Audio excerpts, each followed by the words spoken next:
নমস্কার বন্ধুরা। এখন বর্ষাকাল এসে গেছে, যখন তখন বৃষ্টি হচ্ছে। এখন মন চায় কিছু মুখরোচক আর চটপটা খেতে, তাই আজকে মৌসকাস কিচেনে আমি বানিয়ে দেখাচ্ছি কুমড়োর বড়া। দারুণ সুস্বাদু খেতে। আসুন দেখে নিই এই রেসিপিটা আমরা কীভাবে বানাই। এই রেসিপিটা বানানোর জন্যে আমি পাকা কুমড়ো খোসা ছাড়িয়ে পাতলা পাতলা করে স্লাইস কুটে নিয়েছি। যত পাতলা করবেন ততই এটা কুচমুচে খেতে হবে।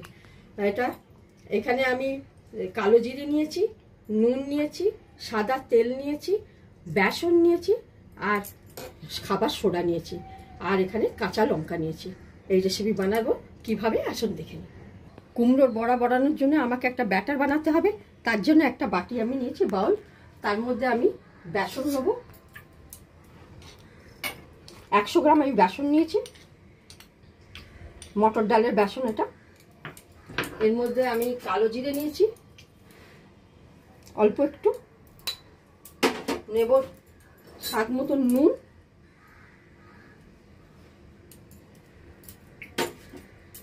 লাল লঙ্কার গুঁড়ো, আর নেব খাবার সোডা 1 পিঞ্চ আমি খাবার সোডা নেব। বেশি দেবো না, তাহলে তেতো হয়ে যাবে। এর মধ্যে দেব কাঁচা লঙ্কা কুচি দিয়ে এটাকে অল্প অল্প জল দিয়ে মিডিয়াম একটা ব্যাটার বানাবো পাতলা।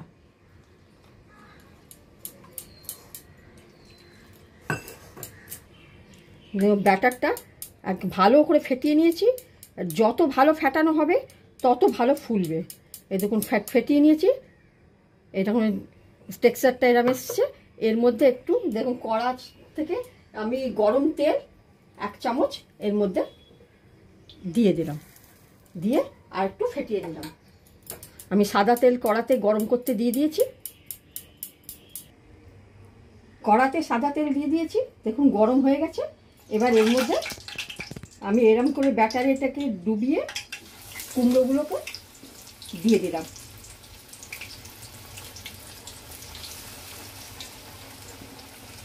তিনটে চারটে পিস একবারে দিলাম, বাদ বাকি পিস তারপরে ভাজতে থাকবে।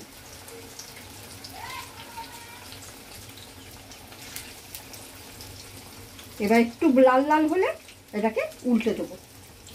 দেখুন ভাজা ভাজা হয়ে গেছে। এবার এটাকে একটা একটা করে আমি ছেঁকে তুলে নেব। এইভাবেই আমি সেকেন্ড লটও ভেজে নেব। কুমড়োর বড়াকে আমি একটা প্লেটে সার্ভ করে দিলাম। এটাকে আপনারা মুড়ি মাখার সঙ্গে, চা কফির সঙ্গে খেতে পারেন। রেসিপিটা বাড়িতে বানিয়ে ফেলুন। রেসিপিটা ভালো লাগলে লাইক, শেয়ার, সাবস্ক্রাইব অবশ্যই করবেন। ধন্যবাদ।